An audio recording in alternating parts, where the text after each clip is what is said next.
Heute teile ich mit dir den Erfahrungsbericht einer Mutter, die sich über Jahre hinweg hilflos, erschöpft und unverstanden fühlte.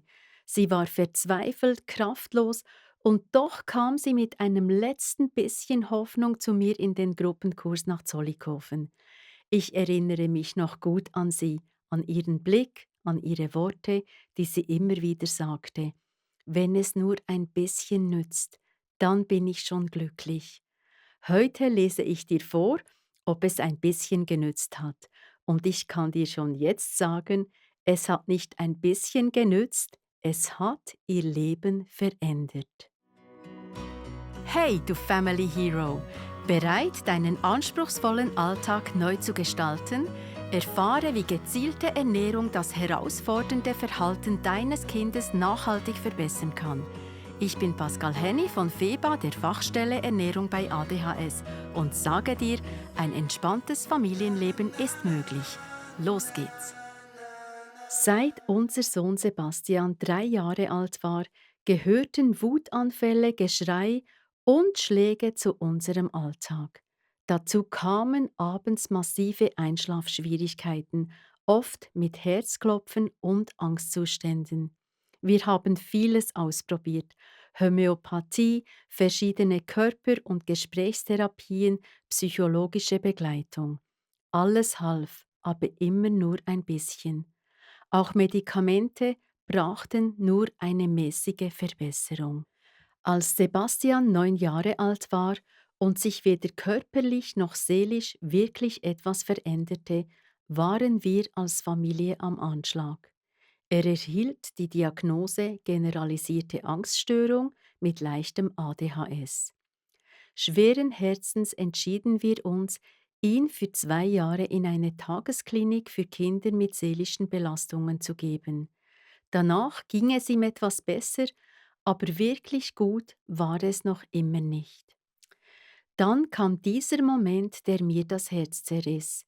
Sebastian sagte mir, dass er wegen der ständigen inneren Unruhe und dem starken Herzklopfen besonders abends mit seiner Kraft am Ende sei. Er frage sich oft, was der Sinn des Lebens sei. Für mich war klar, ich muss erneut auf die Suche gehen. Ich sagte mir immer wieder, es muss doch etwas geben, das ihm hilft. Durch eine Internetrecherche stieß ich auf die FEBA Fachstelle Ernährung bei ADHS.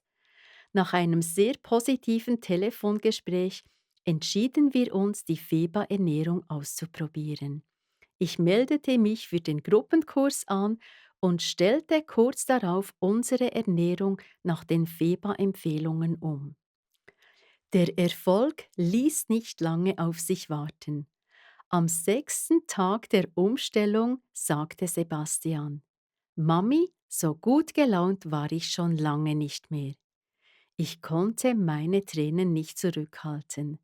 3 Wochen später kam er und sagte: Mami, seit Feba erlebe ich Glücksmomente. Ich bin der Letzte, der Feba aufgeben würde. Ich merke, dass es mir hilft. Ich weinte. Einige Zeit später strahlte er mich an und sagte: Mami, ich bin so glücklich. Danke, dass wir Feba machen. Das Leben ist so cool. Was er mir dann anvertraute, ließ mich innerlich still werden. Er erzählte, dass das Leben früher für ihn dunkel und schwer gewesen sei. So schwer, dass er nicht wusste, wie es weitergehen soll.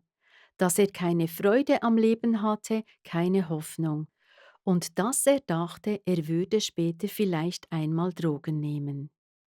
Bis zu diesem Moment war mir nicht bewusst, wie tief sein innerer Schmerz tatsächlich war.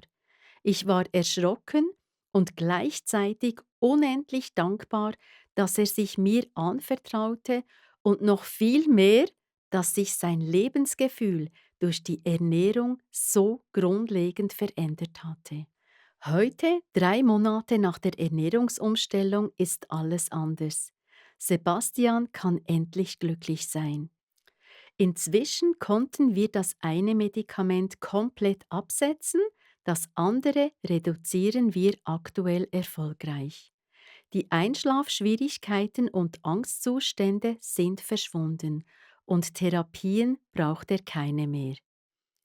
Nach 2 Jahren in der Tagesklinik besucht Sebastian nun eine Privatschule. Doch weil es ihm nach der FEBA-Ernährungsumstellung so gut geht, wird er zur Oberstufe zurück in die öffentliche Schule wechseln. Wir freuen uns riesig. Für uns ist das ein echtes Wunder. Danke FEBA, danke Pascal Henny. Ja, ich begleite viele Familien, deren Kinder in großer seelischer Not sind. Traurigkeit, Rückzug und ein geringes Selbstwertgefühl belasten den Alltag, meist schon im Kindergartenalter. Immer wieder höre ich von Müttern, dass ihre Kinder Dinge sagen wie „Ich bin blöd, ich kann das eh nicht, niemand mag mich“, und solche Aussagen tun so weh, vor allem natürlich den Eltern, aber ich kann euch sagen, auch mich treffen diese Aussagen der Kinder. Und ich möchte hier gar nicht im Detail wiederholen, was ich da jeweils alles höre. Aber ich möchte dir jetzt sagen, wenn du betroffene Mutter, betroffener Vater bist, wenn du spürst, dass dein Kind sich in einer ähnlichen Not befindet, dann warte nicht länger, mach die ersten Schritte. Die FEBA-Ernährungstherapie kann euch als Familie eine neue Richtung zeigen, einfach natürlich und ohne Druck. Ein guter Anfang, ein guter erster Schritt ist die Mini-Challenge aus dem Wegweiser. Sie hilft dir, erste Zusammenhänge zwischen Ernährung und Verhalten zu erkennen und FEBA zu testen. Vielleicht ist das genau der Wegweiser, den du brauchst. Ich verlinke dir diesen Wegweiser selbstverständlich in den Shownotes und ich verlinke dir auch noch die Erfahrungsberichte, weitere Erfahrungsberichte, die du nachlesen kannst. Und ich freue mich, wenn du dich da auf der Webseite auch ein bisschen rumschaust, weil es gibt ganz, ganz viel zu entdecken. Mein Schlussplädoyer von heute ist: lass den Weg von der Ernährungstherapie nicht los. Ich sage Tschüss und bis zum nächsten Mal.